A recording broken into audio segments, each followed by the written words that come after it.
Hello everybody. I just got up here. I don't know if it's sideways. It may be sideways. Let's see. I am up on the mountain again, and we're going to read Evelyn Underhill, Mysticism. Oh yeah, I forgot to put the mic in, but I brought it. I pulled it out already. We're reading this, and you can start here, or you can go to the playlist. But starting here is great. We're studying the development and nature of spiritual consciousness, the nature and development of spiritual consciousness. So it's basically teaching you what mysticism is. All right.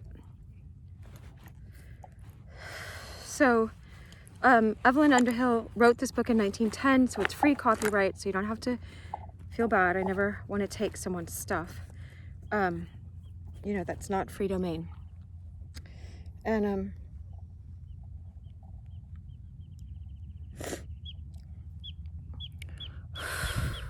I'll show you the surroundings. Let me turn this around before I start. Okay. I'll go slow. That's the ocean. And that's the sun behind clouds.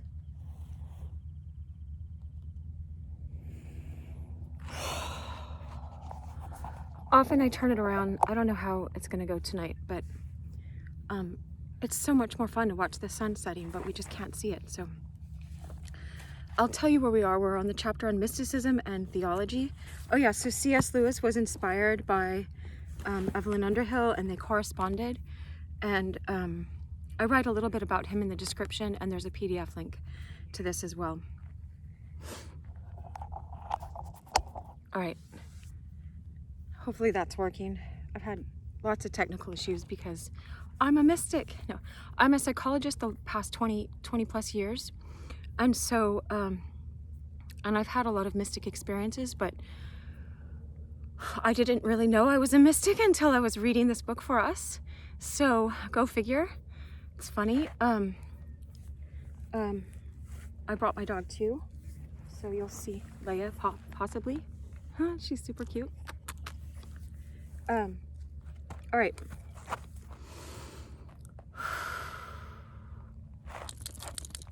Let's begin. Oh, and I'd appreciate it if you're here, if you're watching these, you know, and you've been around or whatever, give this a like, the thumbs up, and subscribe. If you're not subscribed, put on the notifications, because that helps just other people notice the video. That's how our world is. So, all right, so we're on mysticism and theology, and we are on the top of this page. I remember because it wasn't that long ago. I'm going to turn this around so you get to see the ocean.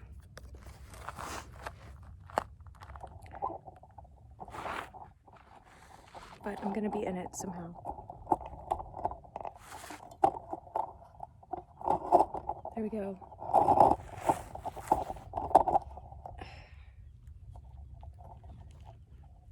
It's delicate business here. All right.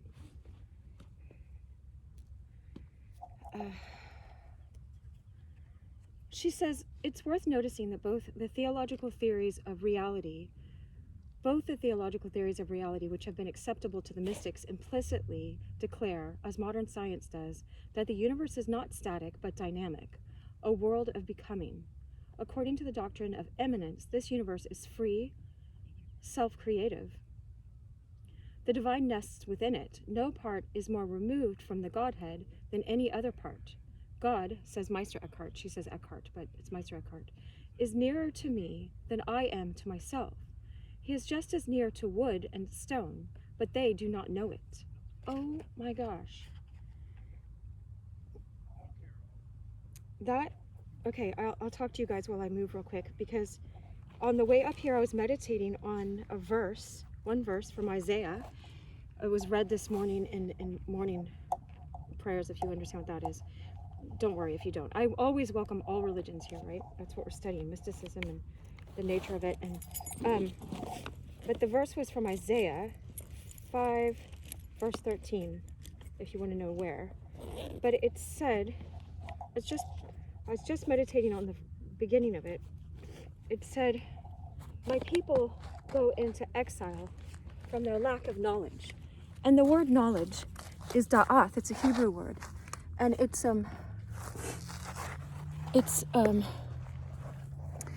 like, and she says in here, you don't have to study the Kabbalah, and Teresa of Avila says the same thing, right? But I had before just a little bit, because I think my grandparents were Jewish, and so I was interested in all things Hebrew. I took Hebrew and Greek. But anyway, I don't know a lot of Hebrew. I wish I did. But da'ath is the word for knowledge. I don't know if I'm pronouncing it right. But it's like the tree of the knowledge of good and evil was the first time it was used.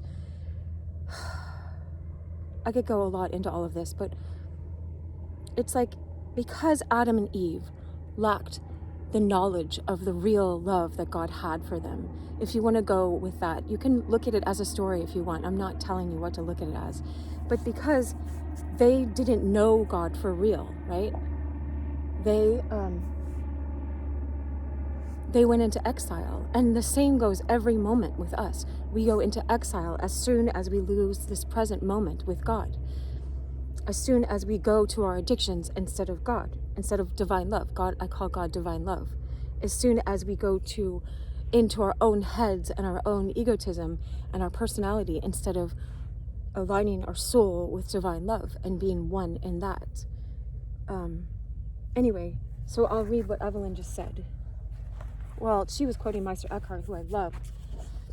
He is a German mystic. Well, I don't know if he was German. He lived in Germany. Meister Eckhart. That's probably German. Anyway, Eckhart totally got his name from that. I think he picked his name from that. Let me see if this goes down a tad. No.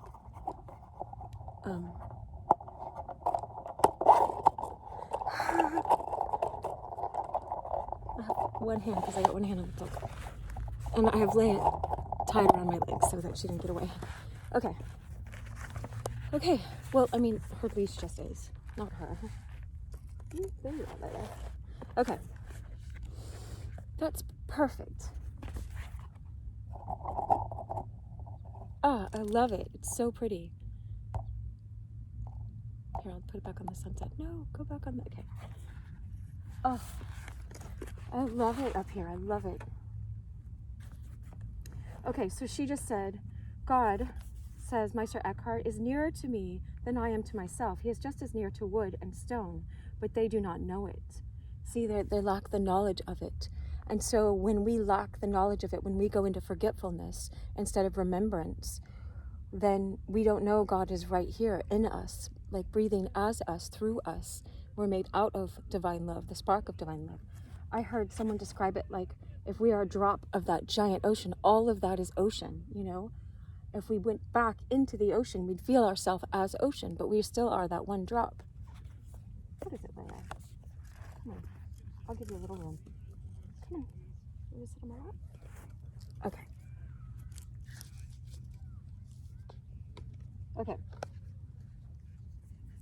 Honestly, if we just stopped with that, that would be enough for this whole hour. But I'm going to keep reading because some of you expected the book to be read. These two apparently contradictory explanations of the invisible have both been held, and that in their extreme form, by the mystics, who have found in both adequate and indeed necessary diagrams by which to demonstrate their experience of reality. Some of the least lettered and most inspired amongst them, for instance, St. Catherine of Siena, Lady Julian of Norwich, and some of the most learned, as Dionysius, the Areopagite, and Meister Eckhart, have actually used in their rhapsodies language appropriate to both the theories of emanation and immanence. Emanation with the E and immanence with the I, right? It would seem then that both these theories must veil the truth, and that it is the business of a sound mystical philosophy to reconcile them. It is too often forgotten by quarrelsome partisans of a concrete turn of mind that at best all these transcendental theories are only symbols, methods, diagrams, feebly attempting the representation of an experience which is always the same, and whose dominant characteristic is its ineffability. Ineffability. Okay, so the dominant characteristic of when we describe mystic experiences is the ineffableness of it. Is like almost our ability not to describe it, or it doesn't seem like possible. Like if we saw Jesus out there walking on that water, how would you describe that to your friends? They just wouldn't think that you were telling the truth. Do you know what I mean? Because it's not in their normal sphere of thinking, unless they're mystics, you know? And so the people that don't know about mystic experiences call people insane that have seen such things, you know? And there are people that are insane. There definitely are, because I'm a psychologist.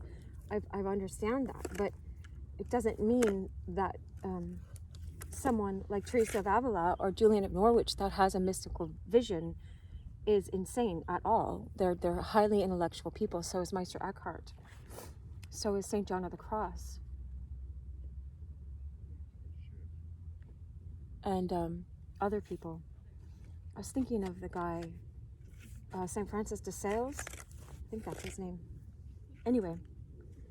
Hence, they insist with tiresome monotony that Dionysius must be wrong if Tauler be right, that it is absurd to call yourself the friend of God if unknowableness be that God's first attribute, that Plato's perfect beauty and Catherine of Siena's acceptor of sacrifices cannot be the same, that the courteous and dear-worthy Lord who said to Lady Julian, my darling, I am glad that thou art come to me. In all thy woe, I have ever been with thee.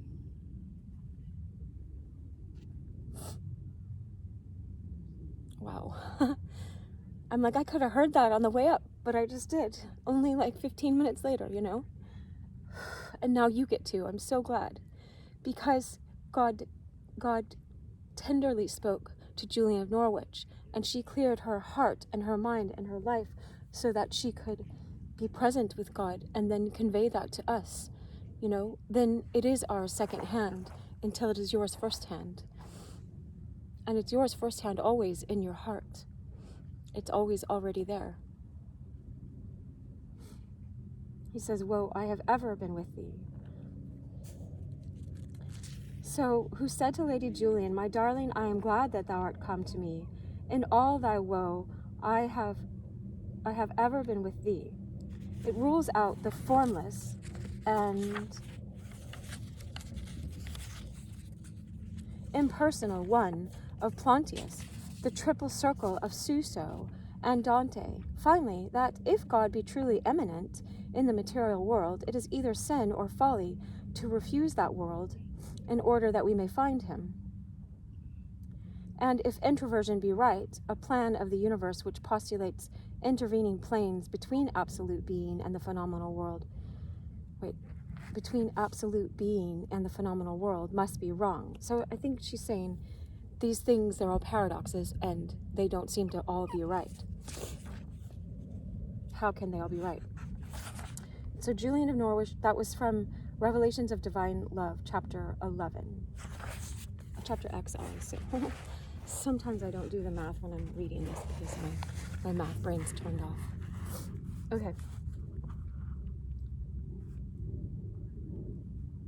Now, as regards the mystics of whom we hold both these doctrines, these ways of seeing truth, for what else is a doctrine but that? It is well to remind ourselves that their teaching about the relation of the absolute to the finite, of God to the phenomenal world, must be founded in the first instance on what they know by experience of the relation between that absolute and the individual self. This experience is the valid part of mysticism, the thing which gives to it its unique importance amongst systems of thought, the only source of its knowledge. Everything else is really guessing, aided by analogy. Wow, even if we're reading about Adam and Eve, you know, until you experience these things within yourself, it will look like an analogy to you, you know. But if you've had similar experiences, you can see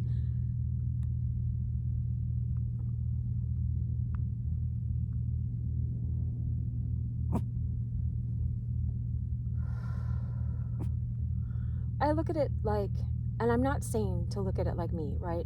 I'm saying I look at it like Adam and Eve. I mean, Jesus, let's say he did turn water into wine as his first miracle, right? Uh-oh, a raindrop just dropped, I think. If he did, right, then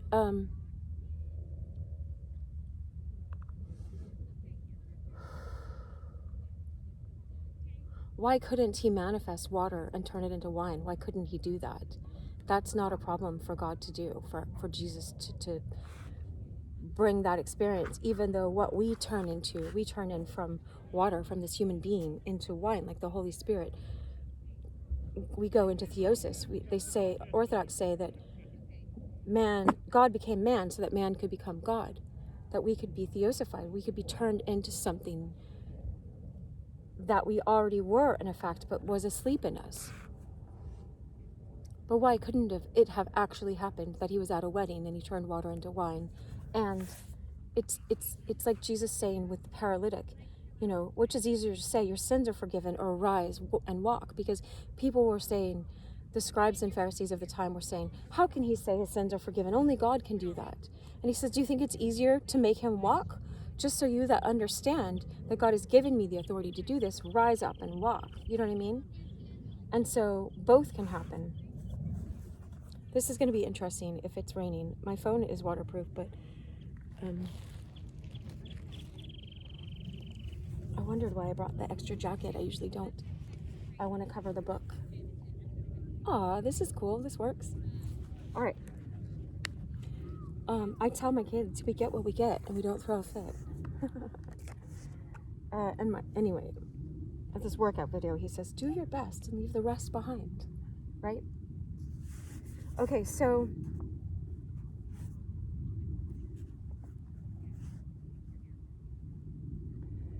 this experience is the valid part of mysticism, right? That it's coming from our own experience, right? Everything else is really guessing and aided by analogy. You want to warm up with me? Come on. Get on up. You can be warm here. Oh, we ought to lower it so you guys can see her too, because she's super cute. Not my mouth. Not my mouth. All right. Okay. No, I said no.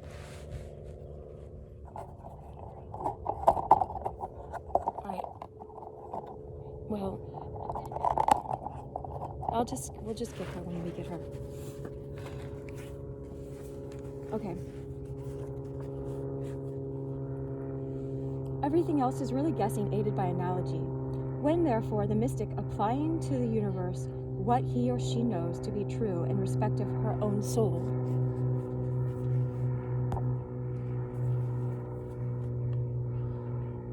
excuse me,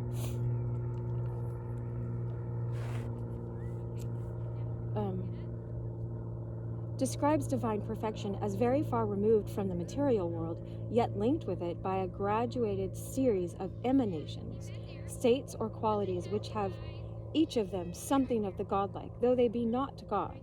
He is trying to describe, he or she, right, the necessary life process which he has himself passed through in the course of his purgation and spiritual ascent from the state of the, quote, natural man to that other state of harmony with the spiritual universe, sometimes called deification, what I was just talking about, theosis, in which he is able to contemplate and unite with the divine.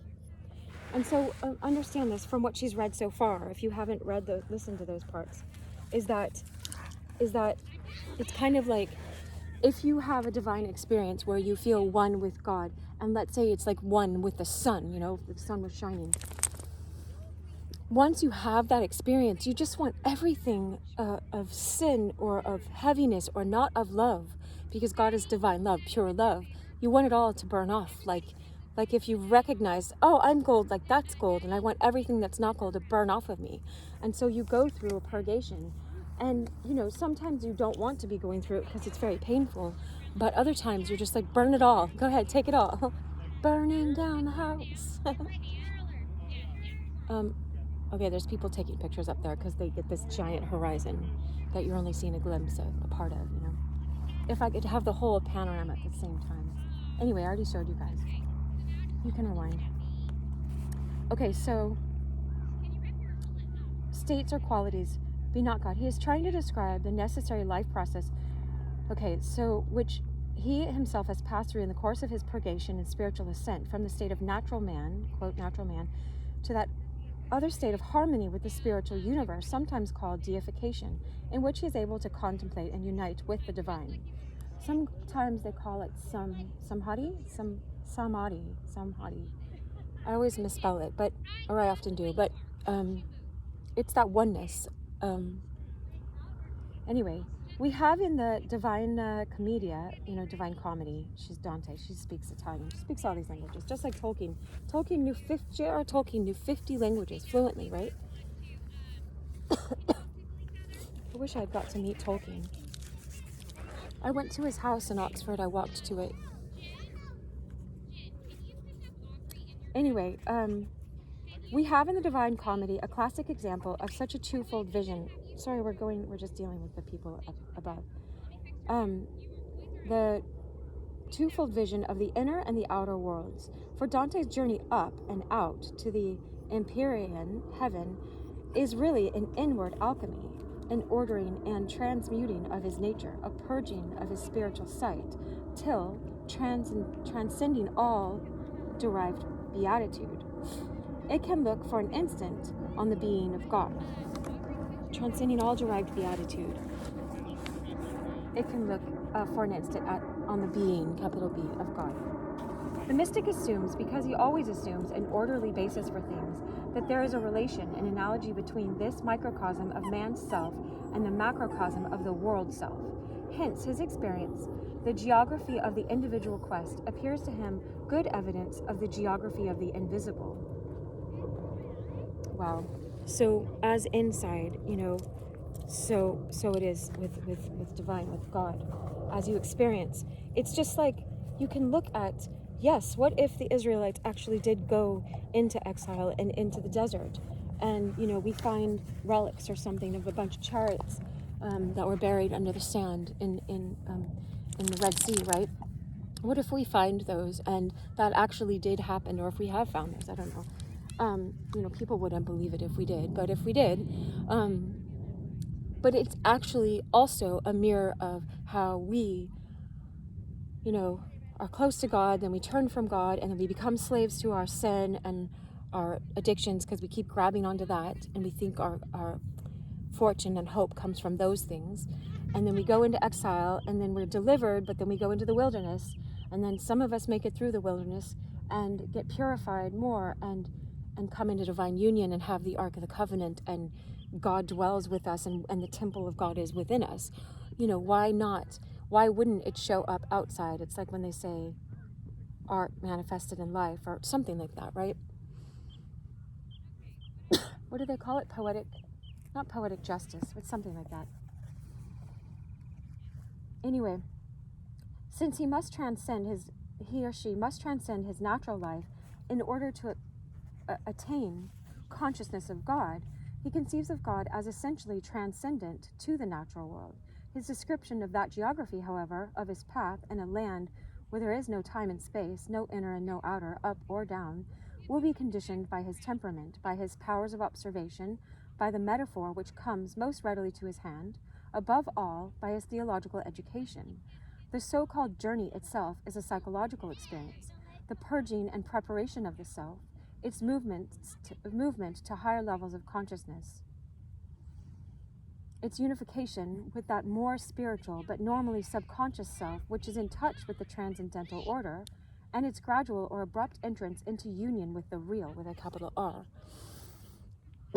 My friend Elliot, I was friends with this musician, he's passed on now, named Elliot Smith, but he had a lyric that goes, "Gonna spend the day higher than high. You'll be beautiful confusion. Once I was you." Leia was looking up at me when I started singing. Stay who you are. Anyway, I go into song, so I haven't much in this, but just so you understand, it's like a high that's higher than all the highs that we were running to before. In touch with this transcendental order and its gradual or abrupt entrance into union with the real. Sometimes it seems to the self that this performance is a retreat inwards to that, quote, ground of the soul, where, as St. Teresa says, His Majesty awaits us, sometimes a going forth from the conditioned to the unconditioned, the supernatural flight of Plotinus and Dionysius the Areopagite. Both are but images under which the self conceives the process of attaining conscious union with that God who is at once immanent and transcendent in relation to the soul, which shares his life. He has got to find God. The quest is long, the end amazing. Sometimes his temperament causes him to lay most stress on the length of the search. Sometimes the abrupt rupture, which brings it to a close, makes him forget that preliminary pilgrimage in which the soul is, quote, not outward bound, but rather on a journey to its center. Jesus said the kingdom of God is within. Well, it is within, but it's also without. But what if all of this is within at the same time? It's like if we're the Native American, I'm part Native American, if they say we're in the mind womb of God, if we're in the mind womb of God, but all of this world is in God and we are in God. it's like the Matrix, sort of, more than the Matrix. Anyway,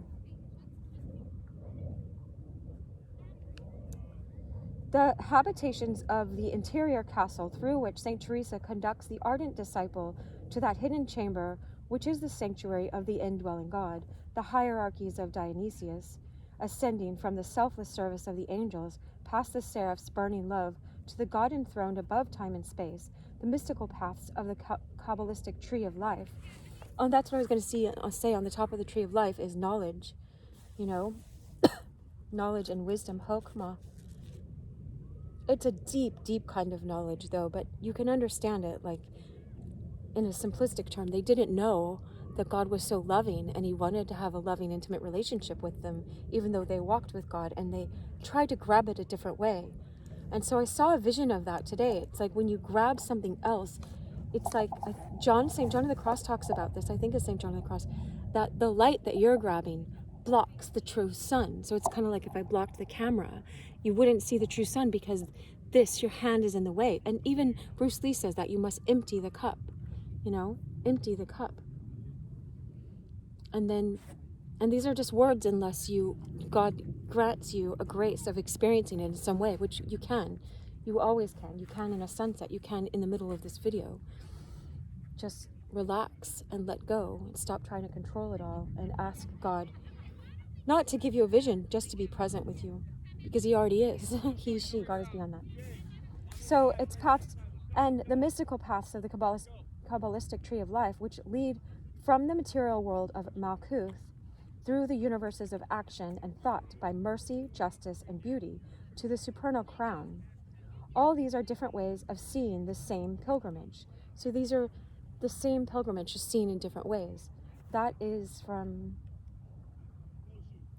C.A.E. Waite, W-A-I-T-E, The Doctrine and Literature of the Kabbalah, page 36 to 53. Wow, maybe that might be like a safe book, because some of the Kabbalah books go way off, into weird stuff that we're not meant to look into, and they're not even true Kabbalah anymore. They're just people trying to get occult knowledge, All right. As everyone is born of a disciple of either Plato or Aristotle, so every human soul leans to one of these two ways of apprehending reality. The artist, the poet, everyone who looks with awe and rapture on created things, acknowledges in this act the immanent God. The ascetic and the intellectual ascetic, the metaphysician, turning from the created, denying the senses in order to find afar off the uncreated, unconditioned source with a capital S in you, is really, though often he knows it not, obeying that psychological law which produced the doctrine of emanations. A good map, then, a good mystical philosophy, will leave room for both these ways of interpretive experience. It will mark the routes by which many different temperaments claim to have found their way to the same end. It will acknowledge both the aspects under which the patria splendida, truth, has appeared to its lovers, the aspects which have called forth the theories of emanation and eminence, and are enshrined in the Greek and Latin names of God.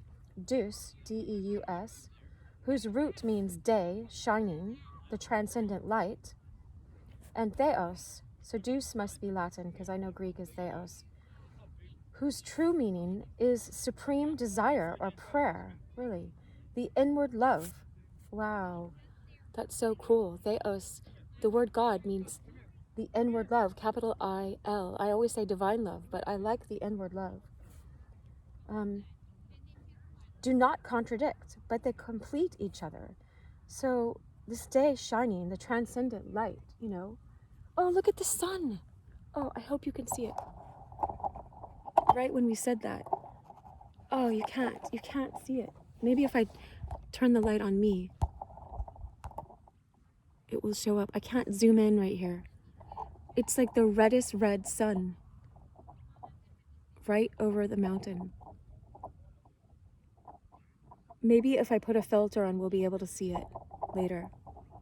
I can see it. It's so awesome. That's so beautiful. It's just like a glimpse of a red sun right there. Right over that. I think that's an island. Yeah, that's an island. I won't say which. Sometimes I do, but I like keeping my location pretty private. Oh yeah, let me make it back.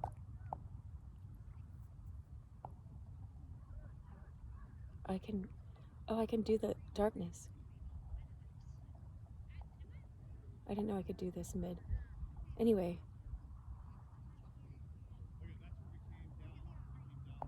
All right. Hopefully you saw something. That's cool. See, I told you we could have a mystic experience right in the middle of our video. I didn't know that was going to happen. I just trust. Anyway, it took me a long time to get to this trust, so I'm not saying. Okay, so Deus, D-E-U-S, whose root meaning is day, shining, the transcendent light, and Theos, whose true meaning is supreme desire or prayer, the inward love. They do not contradict but complete each other. They form, when taken together, an almost perfect definition of that absolute, which is the object of the mystic's desire. The divine love, which, being born in the soul, spurs on that soul to union with the transcendent and absolute light, which is at once the source, the goal, the life of created things. Now, they used to say people would worship the sun, but I honestly think when they became monotheist, not Tutankhamun, right? It was after that. Sorry, I forgot. But when they did, I think that they understood that the sun was just a representation. At first, they understood the sun was a representation of God, that God is the one, the maker of the sun that's shining through, you know, not even God shining through, but it's God's grace, anyway, that causes the sun to shine. But anyway, okay. And then people, like, of course, just like we do with our personalities, we start worshiping our egotism and personality, and we start thinking it was the actual sun, because that's a lot easier. We get lazy. It's a lot easier to believe that that people just said Jesus walked on water than to believe he could walk on water, you know, and that it's just the sun, because we can see the sun, than actually something beyond the sun that created all of us, right? The true mystic, the person with a genius for God, hardly needs a map himself. He steers a compass course across the vast and stormy sea of the divine. It is characteristic of his intellectual humility, however, that he is always willing to use the map of the community in which he finds himself when it comes to showing other people the route which he has pursued. Sometimes these maps have been adequate. More, they have elucidated the obscure wanderings of the explorer, helped him, given him or her landmarks, worked out right. Time after time, she puts her finger on some spot, some great hill of vision, some city of the soul, and says with conviction, "Here have I been." At other times, the maps have embarrassed him, have refused to fit in with his description. Then he has tried, as Boehm did, and after him, William Blake, to make new ones. Such maps are often wild in drawing because good draftsmanship does not necessarily go with a talent for exploration. Well, you might have a talent for exploring, but really not know how to draw it at all, which I understand that. Or you could be a good drawer and not have been on this road. Departing from the usual convention, they are hard, sometimes impossible to understand. As a result, the Orthodox have been forced to regard their makers as madmen or heretics, when they were really only practical men struggling to disclose great matters by imperfect means. Wow, like the Desert Fathers, you read those in the Philokalia, the blessed dear, and such a beautiful man, this man. He's an archbishop. I forgot what they call archbishop. Metropolitan Callistos Ware just passed away in the past 6 months. I was crying my eyes out because I met him a long, long time ago. I'm sure I did. I remember buying his tapes at this conference I was at. And then we corresponded by email, and he helped me with these deep questions I had in my life. But he translated so much of the Philokalia. That philos is love, like brotherly love, affection, of the kalia, of the beautiful, and it's such an amazing book. You can get it. And my one of the first videos I did on Voice Dream Reader will read it to you with a British voice. Brian is the voice I use, but you can watch that. It's only like a 6-minute video or something. I don't know. It's a small video. I wasn't getting paid to do that. My uncle gave me this thing that reads PDFs to me in a good voice. And so it was like, yes. I didn't have to wait for someone like me to read and keep interrupting on YouTube. The people. Anyway, okay. Now, without prejudice to individual beliefs, and without offering an opinion as to the exclusive truth of any one religious system or revelation, for here we are concerned neither with controversy nor with apologetics, we are bound to allow as a historical fact that mysticism, so far as has found its best map in Christianity. She's going to say this, and anyway, I'll just keep reading.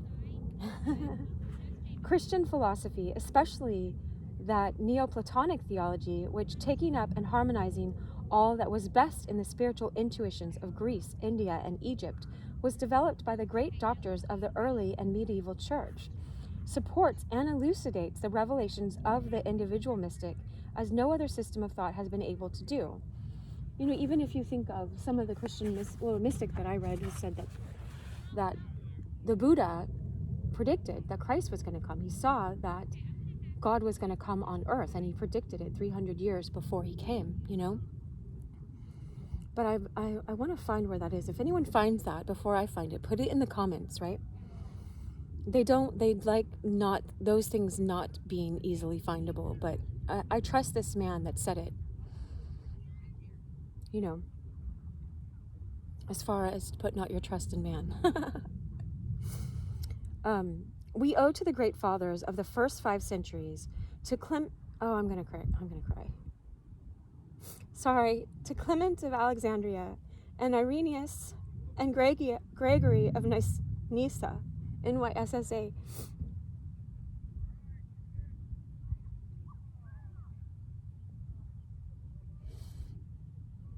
I don't know if this is the same St. Gregory, but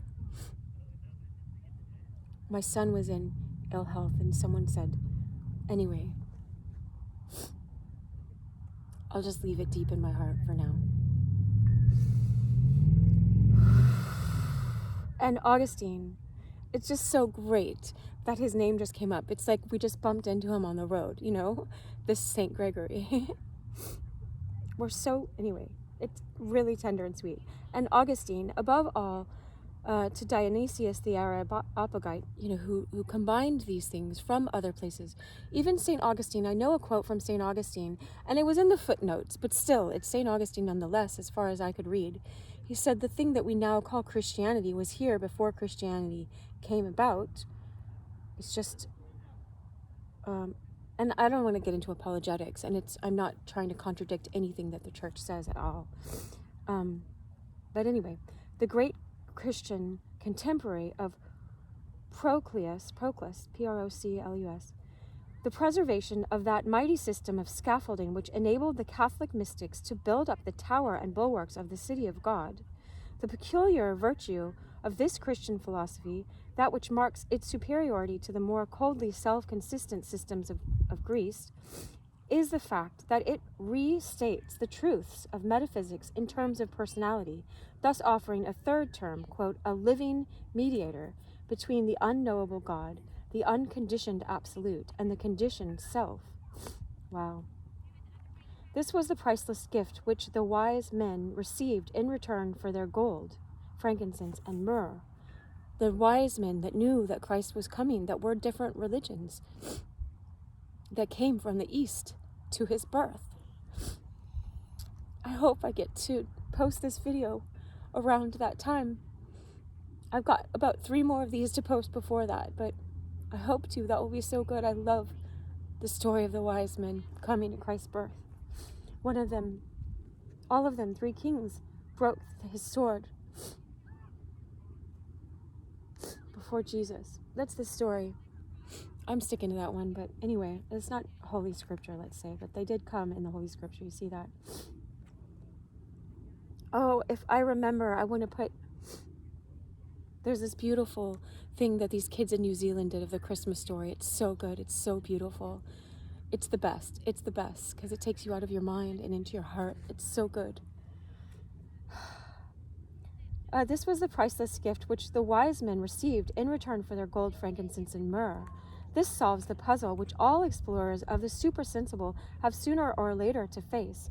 Come si convenia la imago al Sorriccio. Let's see if she translates that. She doesn't. The reconciliation of infinite and intimate, both known and felt, but neither understood. Such a third term, such a stepping stone was essential if mysticism were ever to attain that active union, that fullness of life, which is its object, and develop from a blind and egotistic rapture into fruitful, self-forgetting love. Where non-Christian mystics, as a rule, have made a forced choice between the 2 great dogmatic expressions of their experience, A, the long pilgrimage towards a transcendent and unconditional absolute, unconditioned absolute, and B, the discovery of that absolute in the ground, or spiritual principle of the self, it has been possible to Christianity, by means of her central doctrine of the Trinity, to find room for both of them and to exhibit them as that which they are, in fact, the complementary parts of a whole, like 2 sides of a coin, like the yin and the yang together. It's not just you're going to go back into union with the divine. You also are an individual self within the divine.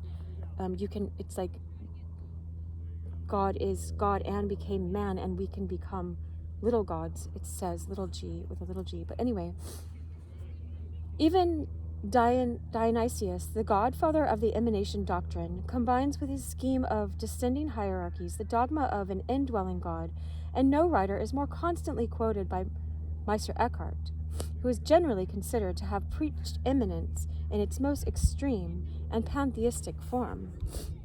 But he's still not a pantheist. Anyway, I won't argue. Further, the Christian atmosphere is the one in which the individual mystic has most often been able to develop his genius in a sane and fruitful way, and in an overwhelming majority of the great European contemplatives have been Christians of a strong, impassioned, and personal type. This alone will justify us in regarding it as representing, at any rate in the West, the formal side of the true tradition, the path of least resistance through which that tradition flows. In many cases, the very heretics of Christianity have owed their greatness almost wholly to their mystical qualities. The Gnostics, the Fraticelli, the Brethren of the Free Spirit, the Quietists, the Quakers, are instances of this. In others, it was to an excessive reliance on reason when dealing with the supra-rational, and a corresponding absence of trust in the mystical intuition that heresy was due.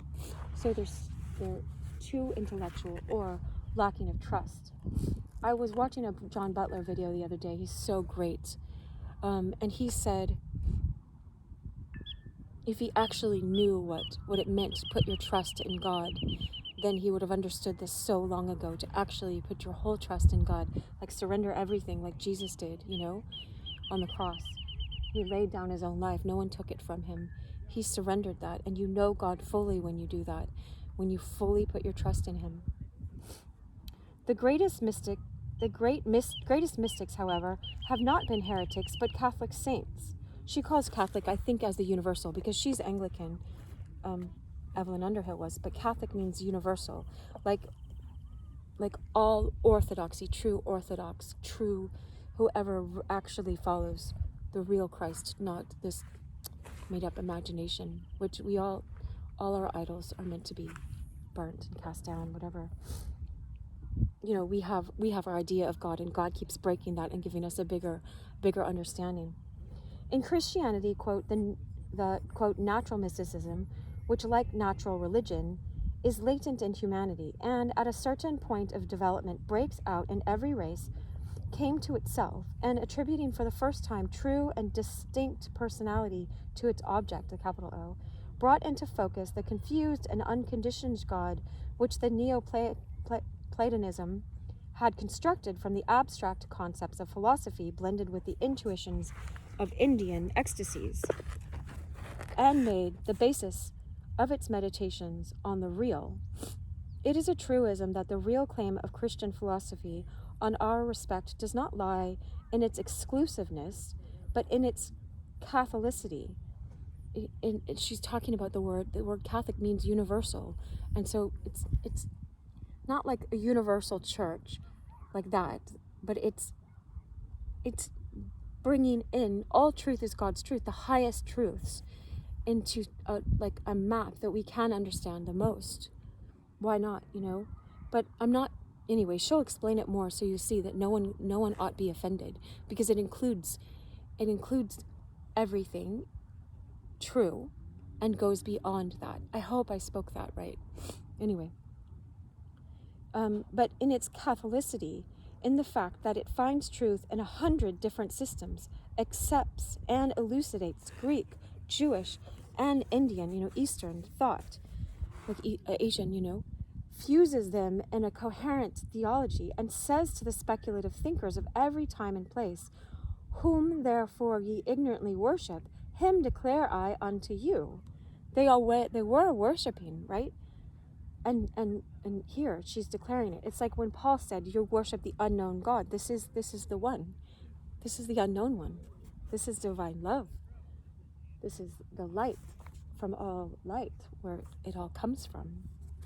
The voice of truth, capital T, which spoke once for all on Calvary, and there declared the ground plan of the universe, was heard more or less perfectly by all the great seers, the intuitive leaders of men, the possessors of genius for the real.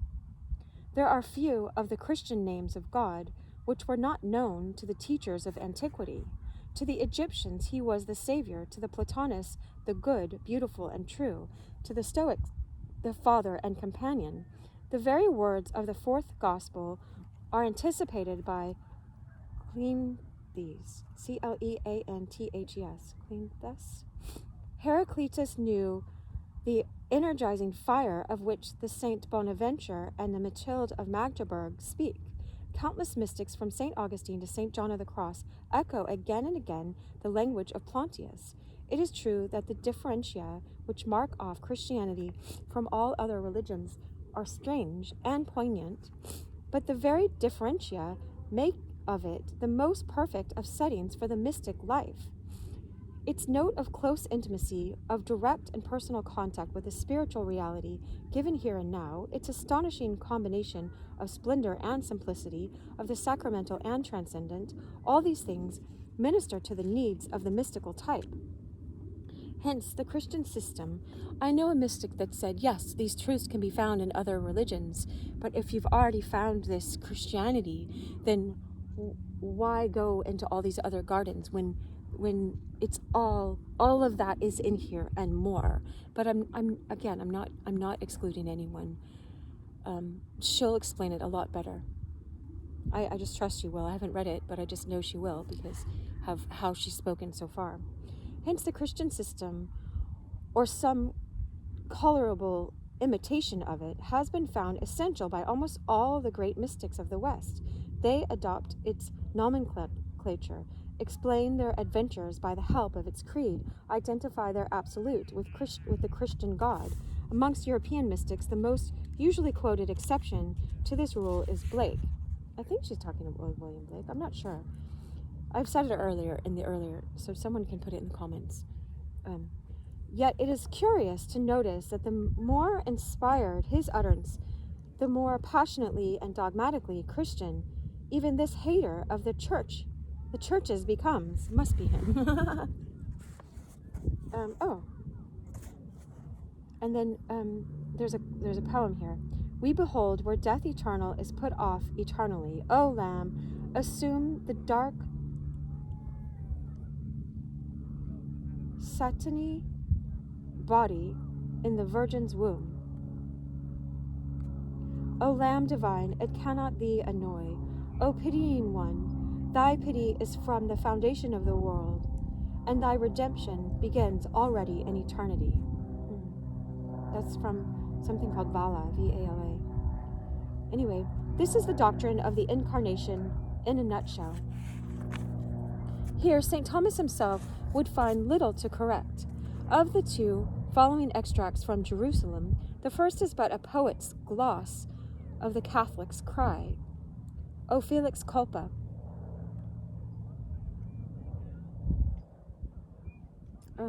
Anyway, the second is an almost perfect epitome of Christian theology and ethics. Here it is. If I were pure, never could I taste the sweets of the forgiveness of sins. If I were holy, I never could behold the tears of love. Ellipsis. O mercy, O divine humanity, O forgiveness, O pity and compassion. If I were pure, I should never have known thee. Right. Weird. Oh, here it continues on.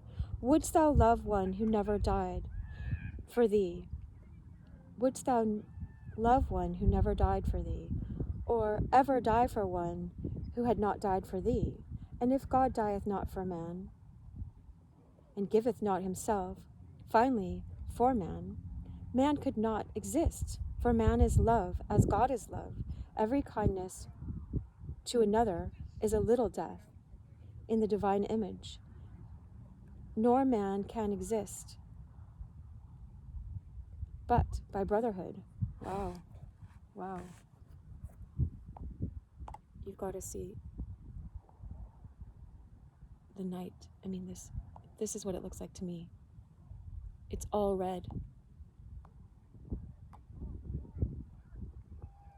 The brightness of it. Anyway, let me get the flashlight because when she does the poems, they're smaller, and when they're in the dark, I can't read it right now. I'll just admit. I haven't got glasses yet, but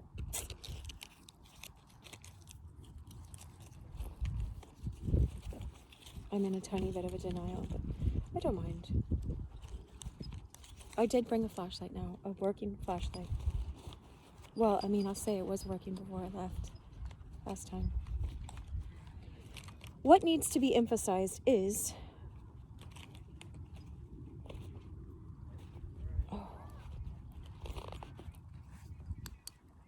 this, that whether the dogmas of Christianity be not accepted on the scientific and historical plane, they are necessary to an adequate description of the mystical experience, at least of the fully developed dynamic mysticism of the West.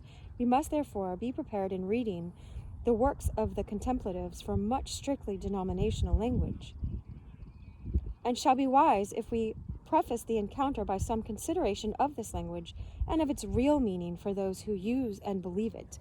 It's not just words. Like, these aren't just, oh, I believe in God, smile, Jesus loves you, and Jesus is the almighty, blah, blah, blah, ever living God. Like, when you put all your trust in him and everything has been stripped away from you, you see the almightiness, the true almightiness of God. And so it's a real word for you, not just a term. Oh, no, the background looks like what I had seen it earlier. That's so cool.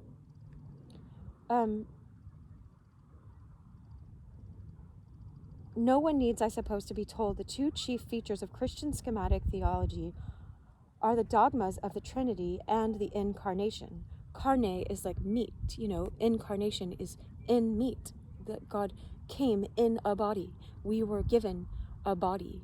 We were, it said God skinned an animal. Some people say that when God clothed Adam and Eve, they were sort of mystic before that, I don't know. They had some kind of a body, but they correlate and explain each other, forming together for the Christian the final key to the riddle of the world. The history of practical Christianity is the history of the attempt to exhibit their meaning in space and time. The history of mystical philosophy is the history still incomplete of the demonstration of their meaning in eternity. Wow. Some form of Trinitarian dogma is found to be essential as a method of describing observed facts, the moment that mysticism begins either A, to analyze its own psychological conditions, or B, to philosophize upon its intuitions of the absolute. It must, that is to say, divide the aspects under which it knows the Godhead, if it is to deal with them in a fruitful or comprehensible way. The unconditioned one, which is for the Neoplatonists and Catholic alike the final object of the mystic quest, cannot of itself satisfy the deepest instincts of humanity, for man is aware that diversity in unity is a necessary condition if perfection of character is to be expressed. Wow, that's a lot. There's a lot in that sentence. I'll let you contemplate that. Though the idea of unity alone may serve to define the end, and though the mystics return to it again and again as a relief from the heresy of multiplicity, quote, that heresy of multiplicity, by which they are oppressed, it cannot by itself be adequate to the description of the all. By itself be adequate to the description of the all, with a capital A. The first question then must be, how many of such aspects are necessary to the complete presentment of the mystic's position?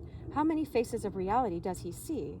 At the very least, as we have already seen, he must be aware of two aspects. A, that Holy Spirit within, that divine life by which his own life is transfused and upheld, and of which he becomes increasingly conscious as his education proceeds, and B, that transcendent spirit without, the quote, absolute, towards union with which the indwelling and increasingly dominant spirit of love pushes the developing soul. It is the function of ecstasy to fuse these two aspects of God, to bring back, in mystical language, the lover to the beloved, but it is no less the function of mystical philosophy to separate them.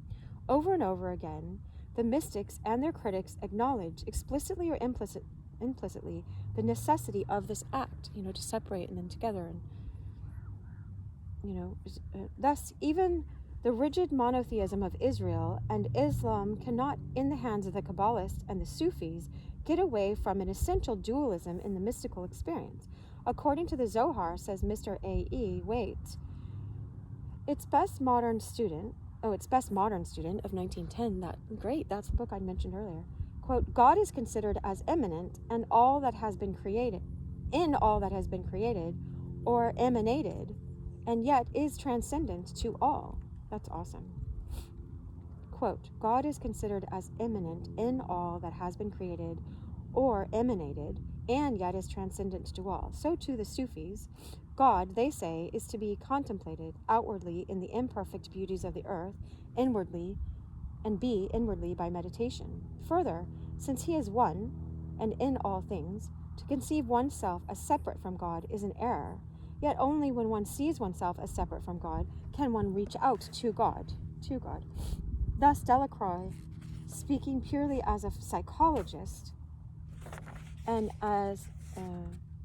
denying to the mystical revelation, which he attributes exclusively to the normal content of the subliminal mind, any transcendental value, writes with entire approval of St. Teresa that she, quote, set up externally to herself the definite God of the Bible, at the same time as she set up within her soul the confused God of the pseudo-Areopagite, the one of Neoplatonism.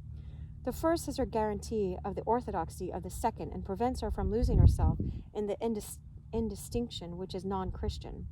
The confused God within is a highly dangerous, ellipsis. St. Teresa knew how to avoid this peril, and served by her rich subconscious life by the exaltation, of her mental images, by her faculty of self-division on the one hand, and on the other by her rare powers of unification, she realized simultaneously a double state in which two gods, i.e. the two ways of apprehending God, transcendence and immanence, were guarantees of each other, mutually consolidating and enriching one another, such as the intellectual vision of the Trinity in the seventh habitation.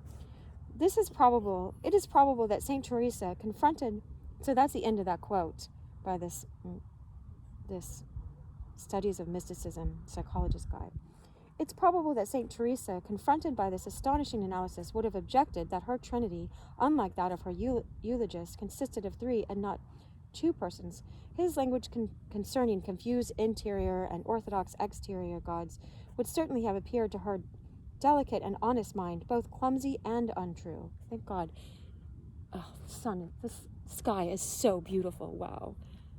Thank God Evelyn Underhill said that, right? I'm going to finish with this paragraph. It's clumsy and untrue, nor could she have allowed that unconditioned one of the Neoplatonists was an adequate description of the strictly personal divine majesty whom she found enthroned in the inmost sanctuary of the castle of the soul. I mean, he's like the bride of us. And I just finished reading The Interior Castle a couple days ago, so I know what she's talking about. Like, no, this is like the divine majesty, our soul's spouse, this is definitely not this impersonal, confused, inward God, blah, blah, blah. But when people misunderstand, they say things like that. All right, I wish you so much love. Thanks for being here. Share this and everything else. Oh, look at this. Look at this sky. There's a song that I learned at camp. It goes, a running bear loves little white dove with a love as big as the sky. A running bear loves little white dove with a love that couldn't die. All right, I wish you so much love.